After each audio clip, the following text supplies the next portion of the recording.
Hi everyone, I'm Rob Shapiro from Fitchburg State University, and today we're going to be talking about the BACB's 5th edition task list item G1, use positive and negative reinforcement procedures to strengthen behavior.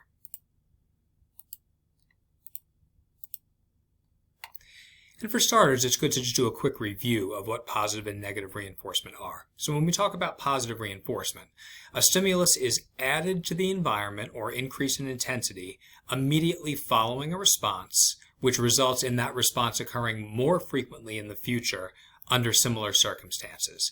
So we can think about this in terms of the operation and the effect. The operation is that a stimulus is added to the environment following a response, and the effect is that future similar responses increase under similar circumstances.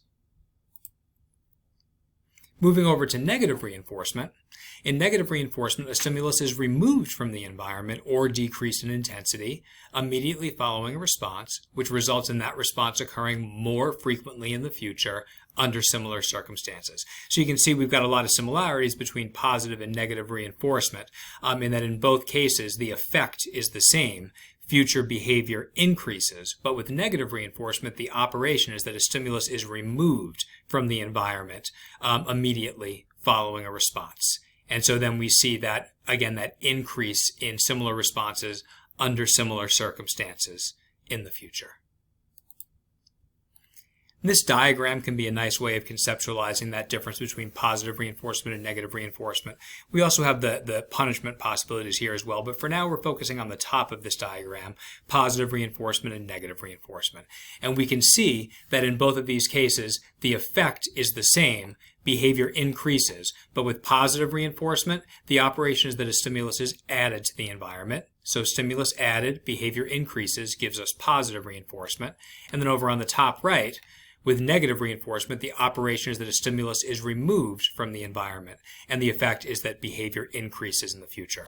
So if we think about this conceptually just for a second, we can think about what those stimuli might be. If we've got a stimulus added to the environment following behavior, and that behavior happens more in the future, we're very likely dealing with a situation where that stimulus was appetitive or desired.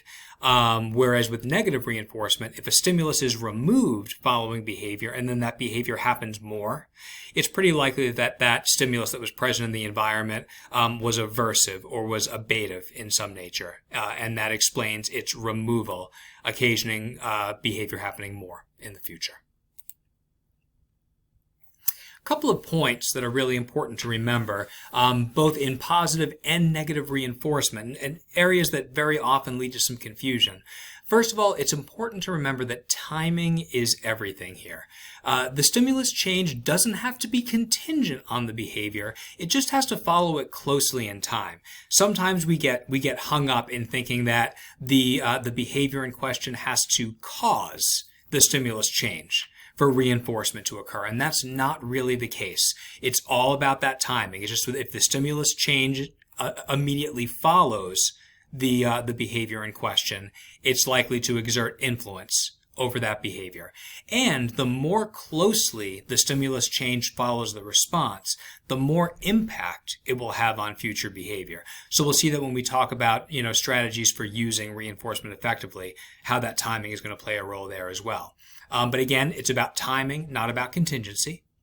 And then a second point that's important to remember is that the increase in future behavior is under similar circumstances, not under all circumstances. And this gets into the concept of stimulus control, right? That if we have a stimulus change that increases behavior in the future, it's going to increase that behavior under similar circumstances to when the behavior occurred in the first place. And Cooper outlines several key points to think about when using reinforcement effectively. The first one is to set an easily achieved initial criterion for reinforcement. And we can think about this, that we want reinforcement to be contacted frequently when beginning. If we set up a criterion for reinforcement that's really difficult to be met, there's not going to be a lot of reinforcement that's contacted, and so we're not necessarily going to see the behavior change that we're looking for particularly rapidly. A second thing to think about is to deliver reinforcement immediately following behavior. We talked in a previous slide about the importance of that immediacy, that it's timing that's important and not contingency. And there's research that suggests that really within 30 seconds, you want reinforcement to be delivered following the behavior within 30 seconds. You get much farther than that, a minute and beyond, and it starts to get a little questionable about whether that attempted reinforcement is going to be effective. So within 30 seconds, but the closer to 0 seconds, the better. The sooner that stimulus change can be delivered following the behavior, the more effective it's likely to be. Another consideration is to use high-quality reinforcers of sufficient magnitude. So this should make sense. The more preferred an outcome is, the more impactful it's going to be. If what you're attempting to use as a reinforcer is something that the person or the organism wants, essentially something that they like, and it's delivered in an amount that makes sense, that's more likely to be effective than something that's being delivered that is not really preferred by the person or the organism, or it's delivered in such a small quantity as to not be significant. So high quality reinforcers of sufficient magnitude. The next point is to use varied reinforcers, so not always delivering the exact same stimulus change to try to impact behavior change. And we do this to combat satiation and to maintain potent establishing operations. If we continue to use the same reinforcer, at some point that reinforcer tends to lose its effectiveness. The next point to consider is to use direct rather than indirect reinforcement contingencies. And this is to more firmly establish the link between the behavior and the stimulus change. So we can think about this. If someone engages in some kind of a response, and then you as the behavior analyst or a behavior technician then delivers some kind of reinforcement, even if you're delivering the reinforcement right away, well, that's good. The timing's there, and you're doing it consistently. That can be a good thing, and it can impact behavior change. But if we can find some way for the person that we're working with to contact that reinforcement directly by engaging in whatever the behavior is, well, it's gonna happen even more quickly, and there's gonna be that link more firmly established. And an example that's provided in Cooper, where these points are taken from, is teaching someone to be able to open up a container. If you put whatever the reinforcer is inside that container, you've got a direct reinforcement contingency, as opposed to having someone open the container and then you deliver a reinforcer, which would be an indirect reinforcement contingency. The next consideration is to combine response prompts and reinforcement. And this is to more readily occasion the desired response so it can be reinforced, right? We know that reinforcement will work without providing any kinds of prompts, that we just wait for the person or the organism to engage in the response, and then we deliver some kind of reinforcement. That will work, but it might take a long time before that person engages in the correct response that's going to result in reinforcement.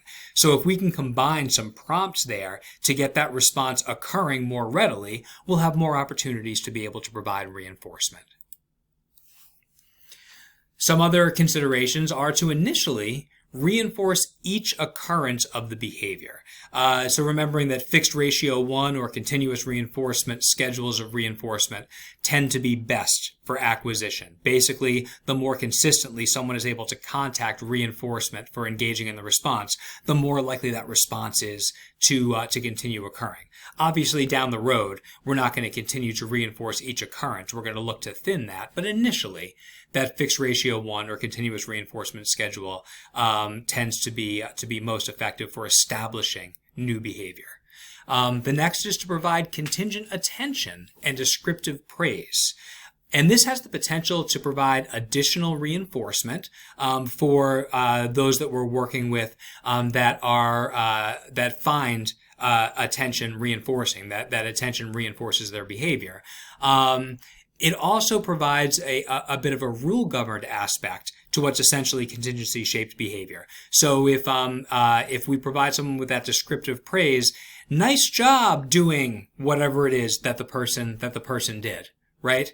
Then in addition to whatever the reinforcement is that's being provided, they're getting contingent attention, they're getting some praise, which might serve as an additional layer of reinforcement. And then on top of that, they're getting that rule being stated for them that this is what you did, that's resulting in reinforcement being provided. So that can be really powerful. The next is to gradually increase the response to reinforcement delay. And this one's really interesting because we spent a decent amount of time talking about how important timing is, and timing is critical, right? It's so important to provide reinforcement right away, especially when we're looking at acquisition. But if we think about what happens in the naturally occurring environment, desired outcomes don't always occur right away after the behavior in question has occurred. So if we're looking to more closely mimic naturally occurring contingencies, move towards a situation where the natural environment might be better able to sustain that behavior, once we've got the target behavior occurring consistently, we can start to increase that response to reinforcement delay, which essentially lets us start moving towards what's going to be happening in the environment naturally. On a related note, the next one is to gradually shift from contrived to naturally occurring reinforcers. And this again is so the natural environment can more readily take over, which supports generalization and maintenance. So perhaps we're running a positive reinforcement procedure where we're providing tokens, or we're providing some kind of a tangible reinforcer following an instance of behavior. Well, that may not be what actually takes place in the naturally occurring environment. Maybe it's more likely that there's just something that occurs in the environment naturally. Maybe it's as simple as praise being provided. Maybe it's a smile from someone. Maybe it's someone doing what they asked for. Eventually, we want to shift from those contrived reinforcers like tokens or tangibles to things that are going to occur naturally in the environment, so that we can really support that generalization and maintenance. And then, specific to negative reinforcement, we want to be really wary of presenting aversive contingencies that we then are going to remove, right? Engineering situations where if we think about negative reinforcement, well, there's an aversive stimulus that's present, and then we remove that stimulus, and that's how we reinforce behavior. Like, that's true, that's how it works, but we have to be really careful about subjecting someone to an aversive set of circumstances just so we can remove those circumstances when the desired behavior occurs. Just from an ethical standpoint, we're on dangerous ground if we're looking to do that. But then on top of the ethical implications, we have to be careful that we don't end up establishing the behavior analyst as a reflexive, conditioned, motivating operation. And if we think about what that is, right, that's a stimulus that's been paired with a worsening set of circumstances, and as a result, establishes its own removal as reinforcing. So if we think about this, if we're putting aversive circumstances in place just so we can remove them, then as soon as the person that we're working with sees us coming, it's, things are about to get worse here, right? And we may end up having the person that we're working with engage in escape maintain behavior to occasion our own removal. So there we have a number of different guidelines for using reinforcement effectively, as taken from Cooper, Heron, and Heward Applied Behavior Analysis. Hopefully this proves helpful for you as we dive into not just understanding positive and negative reinforcement, but thinking about how we maximize their effectiveness.